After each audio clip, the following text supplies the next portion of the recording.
All right, hello everybody, and welcome to a special lunchtime edition on this happy Friday. Um, so first off, we've got a lot done on that. I don't know if I showed that last time or not, or maybe I didn't do any more since then. In fact, I can see some windows missing on those top two floors. But anywho, no, I just wanted to check in with how things on the X app are going because it's been eye-opening. So, to catch people up that don't know where we're at with that, I'm discussing cannabis legalization amongst many other different things with two people, well, mainly two people on the X app, formerly known as Twitter. I was talking about, originally it was about gun laws and Trump. And I'm not a fan of Trump, although I will admit that I've been a little biased and like I would have to really I don't know. I think all politicians are kind of sketchy. Like, I mean, I feel like politicians and lawyers by nature have to be a little bit sketchy because they have to do that to do their job. Like, it's like one big game to do what they do. So, with a bunch of rules and takebacks and tricks and everything, and it shouldn't be, of course. Like, it should be straightforward and easy to understand, freedom and all this, but over the years, humanity has just had to employ certain tricks to trick humanity into well, subservience, being able to rule them. Like, it was just chaos and just people looking out for themselves. It wasn't working, and so people formed governments and bands, and then they had differences of opinion or differences of understanding, and that caused troubles. And then out of those troubles were born more laws and more control, and then too much control. It's an ebbing and weaving, or waxing and waning, like constantly changing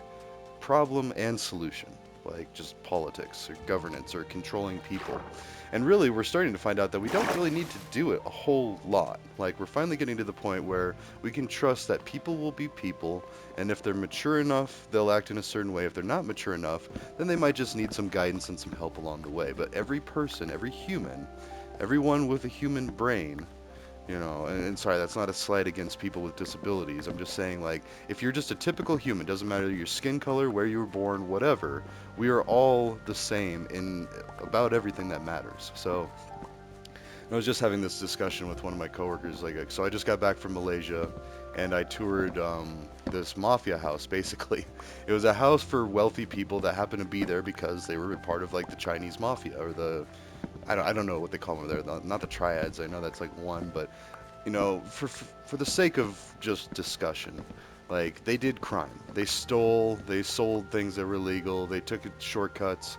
They were able to afford a wealthy, fancy house, a mansion and to be honest, it's actually dwarfed by a lot of houses here in the States. And I can actually point out to the people that do have mansions here, probably didn't earn them the normal way, like shortcuts, like either like had a break on Hollywood or did good on Wall Street, which might look good on paper, but at the end of the day, that probably forced some companies to take some shortcuts, like in the movie Horrible Bosses, to pay out those dividends and those investors, and it's like the invisible boss that is demanding things when they're not really. They just like to see that their investment is growing. Like they don't necessarily understand that it might be growing at a cost to the environment, to society, to whatever. And that's why I think we're ultimately going to have a more or less of a collapse of a market, and everything is just going to become, hey, let's get energy, let's get food and entertainment. And entertainment's not going to be as expensive. I mean, YouTube, like, all it costs is a bunch of likes and subscribes that are free. And eventually you can tip them if you like them or whatnot, but like the idea is Hollywood, there's such a big price tag, and even that's understandable if you further look back into that. Like, you can understand the reasoning that it's expensive to make a movie. Somebody's got to get paid. And, all these people specializing in this and that to make a movie come true or to make a movie happen, it requires a lot of resources. Now, not as much anymore, although we keep pushing the envelope and you hear about millions of dollars in the production of a movie, or even Monty Python and the Holy Grail, like because film and all this and having to do more than one take and and actors and hiring people and all this, and it still costs like something like $300,000, I want to say, or I don't know. That's just a random number that seems like I remember it being that, but I don't know. And it was mostly bankrolled by like musicians or some people that wanted to see this thing happen. And, it was kind of like I don't know, thinking outside the box. And it's like we've gotten to the point where you can only think outside of the box, but yet we're expanding the box to incorporate all of human thought and understanding. So it's kind of like moving goalposts. Like before, it was like you had to be a forward thinker, like an entrepreneur. Like think of things that no, you're really just thinking of a way to manipulate markets and get wealth that hasn't been thought of before, whether it be a pet rock or anything on Shark Tank. Like, if it's something truly revolutionary, the people on Shark Tank aren't doing it because they're excited it's going to help humanity. They're doing it because it's going to make them money. And that's going to phase out too. The wealthy trying to stay wealthy is going to become so unpopular.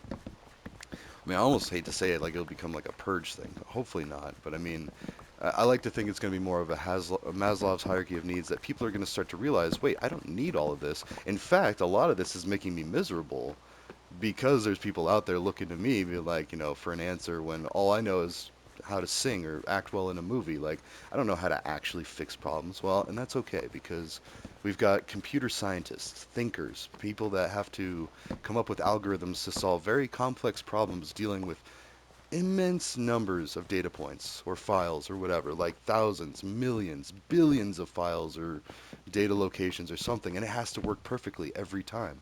Otherwise, it's not a good algorithm and it needs to be improved. Or maybe it has a margin of error that can be acceptable, But even that, like, using computers to solve problems, you can do so much. And understanding how to fix problems like that, yeah, it's just helping people figure out people even. I mean, cybersecurity is definitely going towards the psychological and behavioral aspect. Not quite Minority Report, where like people are predicting crimes and then arresting people ahead of time. No, now it's more about understanding oneself. Because if you know yourself, and then you can better understand someone who's committing a crime, but you really need to understand them as well. You need to look at their upbringing, their past, their experiences, their biases or things that have made biases for them. All it takes is a little bit.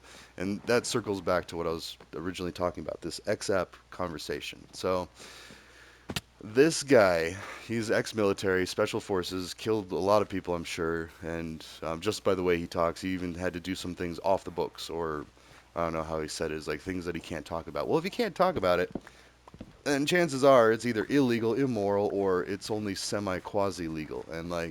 And especially after watching that movie American Made with Tom Cruise, I'm all about that movie because that perfectly explains the war on drugs, like why it became such a thing to start going after people like it was war. And it has been. Like if you watch cops take down people, and granted it's an accidental war for most law enforcement because their job is to enforce rules. They're not supposed to question the rules, they just enforce them. Much like, Hitler's soldiers following orders, they only knew as much as they were supposed to.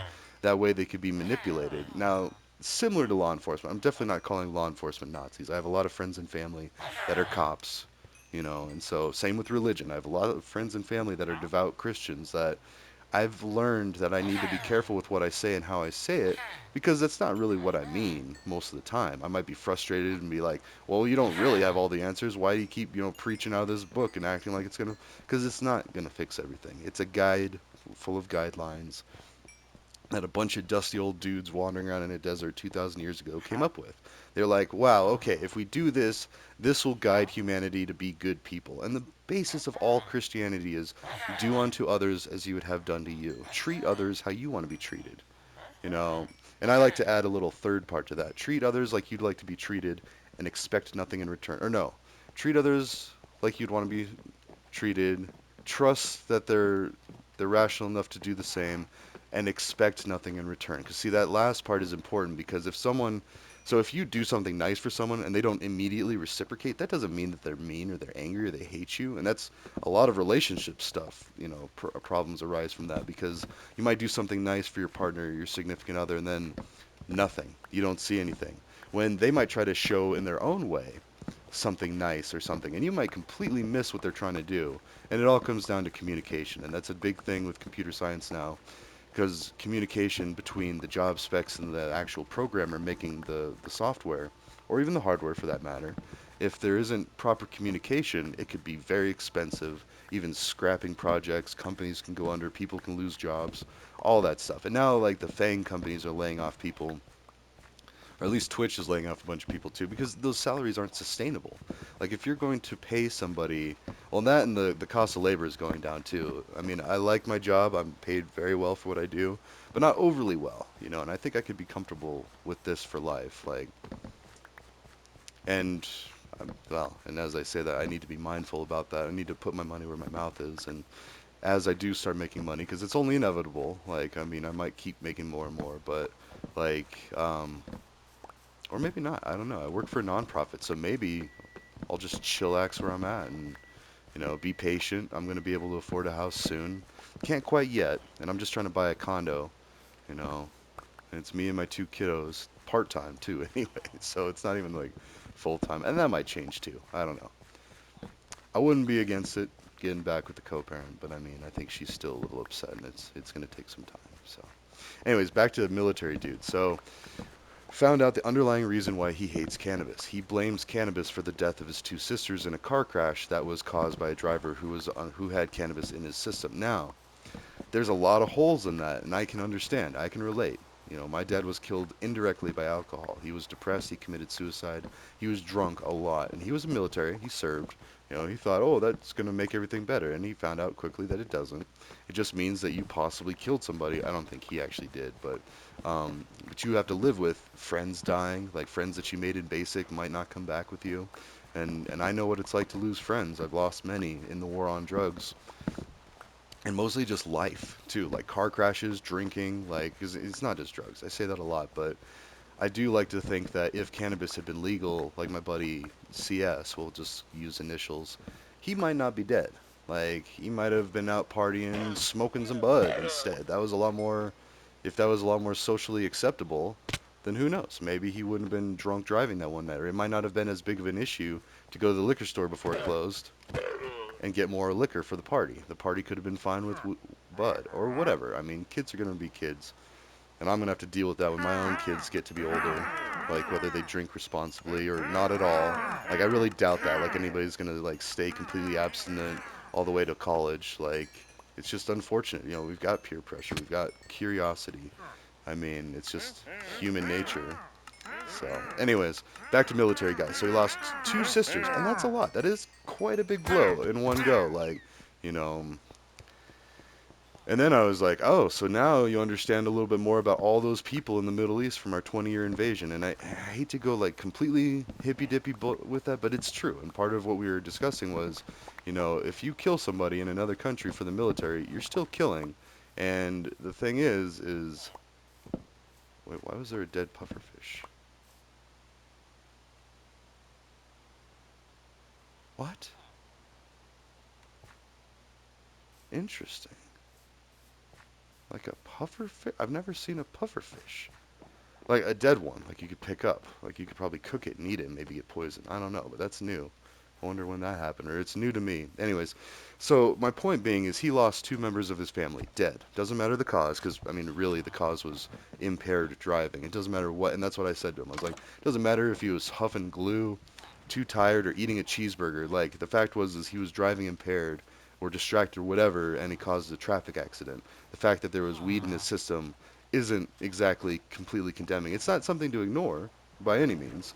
Impaired driving is still impaired driving. It's still illegal and dangerous. And any cop will tell you, yeah, we still don't want you to smoke weed and drive. But almost every last cop will tell you, I would rather that people were stoned instead of drunk because they're so much easier to deal with. And stone driving, on average, is a lot less dangerous than drunk driving because you're not completely gone from your faculties. I mean, I could see it, and it's such a blanket statement too.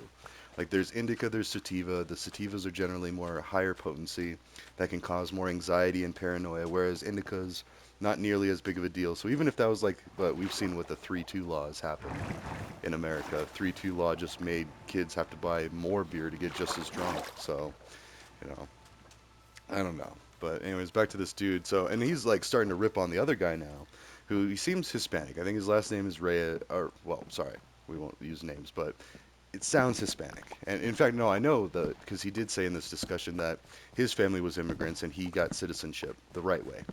And that's why he's all gung ho like Constitution the other way. But he still disagrees with. He's a big Trump supporter, and he disagrees with me trying to, pay for a border tent village along the Mexican border, the U.S. Mexican border, so we can house, get people cleaned up, fed, like let them rest, let them become human again. Because people migrating all that way, they're gonna act like animals. They're gonna act savage and vicious because they just went through a bunch of hardship, And then they're met with razor wire and people like get out of here and blah blah blah. Like I don't know, but ultimately my end goal with all that is to fix Central and South America to where it's just like living in America. We could have the American Union, and then people will not want to keep like coming here so much. In fact, a lot of people, myself included, would probably want to move south where it's all nicer and more tropical, and the people are generally like nicer and friendlier. But I say that, but there are reasons that people are coming up. Gangs are still rampant. Like there's a lot of struggle for power and money. But again, even that, if we were able to communicate with the cartel bosses and just explain, be like, hey, eventually you'll get to this point where money and power isn't going to mean nothing. Like it's just going to be boredom and and what do I do now? Like and then you got to think about you got to live with all what you did. If you killed people, if you chopped off those heads, like that's going to haunt you. It's going to potentially cause PTSD, maybe even make you depressed and drink yourself into death yourself. Like so anyways, just being able to explain the macro level of human behavior to a person and then in a nutshell just be like, "Here, you don't want to be doing that because this could happen, but you could be doing this." And all it takes is a little humanity. We got to trust these countries to fix themselves and give them the tools to do so. And so that's why I think the tent village of producing a bunch of energy and food just right there on the border and nobody can tell me that it can't be done. I mean, I've seen weed labs where people grew tons of plants in the harshest of conditions to perfection. Like, and that's mostly because it was illegal, so it demanded like stealth and care and all this and extra stuff. And don't worry, the law enforcement already knows very well my past.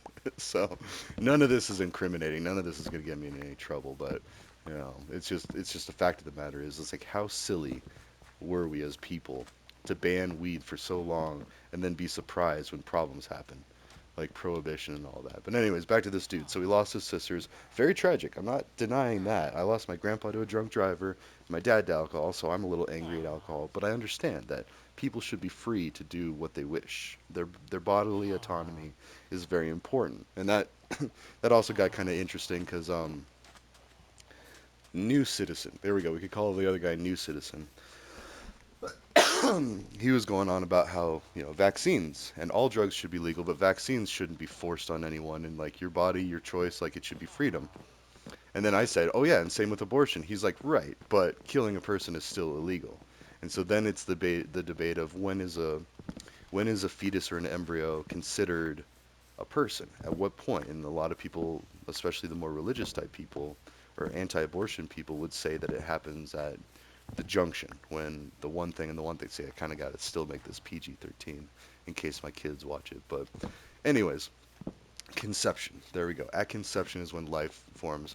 Although Judaism says that life starts at the first breath. So the first moment and I don't think that's quite right either. And most people agree that, abortion, even if you're pro-abortion or pro-choice, there's still a cutoff. Like there's a point where it is too much like a human to be like, yep, nope, that they could have consciousness. That doesn't seem right. Like we need to stop it. There's a cutoff point, and I think it's by the second trimester. So like 2/3 of the way in, if you don't make that choice, then it's made for you. You're having the kid. Um, and I don't know. I'm still in the camp of if you want to prevent abortion, provide health care, provide contraceptives, allow people to do what humans are going to do, and not act surprised and ashamed when people act exactly like people. Like that's the biggest thing. And once you can communicate to people that are having a bad day or whatever, they start to understand. It's like a moment of clarity. Like this makes sense. Okay, proceed or something like that. It's not like I don't know. I think that's about it. I think we narrowed it down. And the guy he still is talking about how cannabis kills people. Well, it hasn't directly killed anybody in history. Like synthetic cannabis, yes. And he gave a few articles where fake weed kills people. Well, yeah, I mean, you don't know what's in it. It could be made up of any kind of things. Like, that is dangerous. And a lot of times, the only reason people use that stuff is because they're on probation and they can't just use the real stuff. So they have to use all this fake stuff. It used to be called spice, and I've actually seen a couple people fall over like pass out like from using it, and it's like it's very scary stuff. Because again, you don't know what's in it. It's not regulated. It's not meant to be ingested like weed, but yet people obviously it's people know what's going to happen to it. And I've had these conversations with people in head shops back when I used to smoke cigarettes a lot, and I'd go in there to get my tobacco, and I'd chat with them, and they're like, "Yeah, I hate how we sell oil burners, like the utensils to use meth and opiates and stuff, and like basically meth pipes, but they label them as like incense burners or oil burners or something." So just to kind of get around that. And then what people do with it, that's on them. Or the best example is the water pipe. Bongs had to be called water pipes for the longest time because head shops could sell them, but they were meant for tobacco use only. And they had to say that as a disclaimer because they couldn't be caught saying, "Oh yeah, here's a bong," like or, for marijuana, like which was still illegal at that time. So I don't know. It's just interesting the tricks that people will do to make a living. I don't know. Actually, that's good. I think I'm good there. That's good for an episode. I just wanted to point out that the only reason this dude is so angry about cannabis is because he lost two sisters, and that's understandable. But just because of that, that doesn't mean that you can just impose that on everyone. And he probably came from a wealthy family. He makes seven figures now, so not just six figures.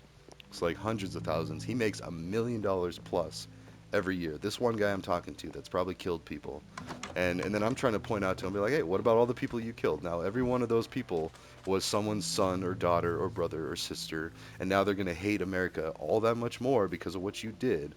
I mean, not saying I don't support our troops, I do, but I support them so much that I want to take away the need to kill. Like, if we could just get away from all this violence and think clearly, basically get the whole world stoned.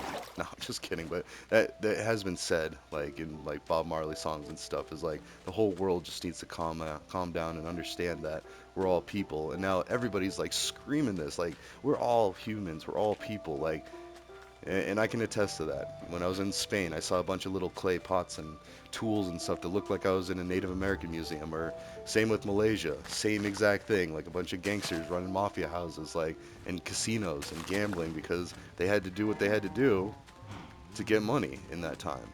Like there were ways to do it. They might not have been the most honorable, but they were ways.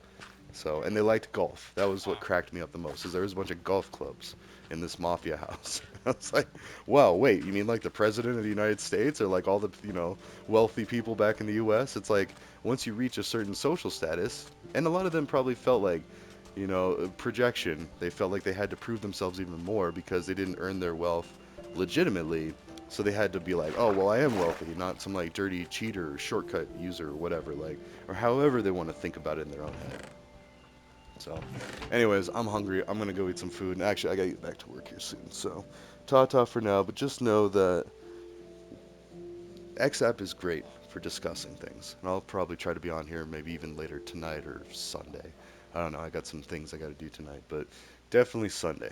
I'll pick back up and we'll do some more musings, maybe some Fortnite. So, ta-ta for now. I will see you in the next one.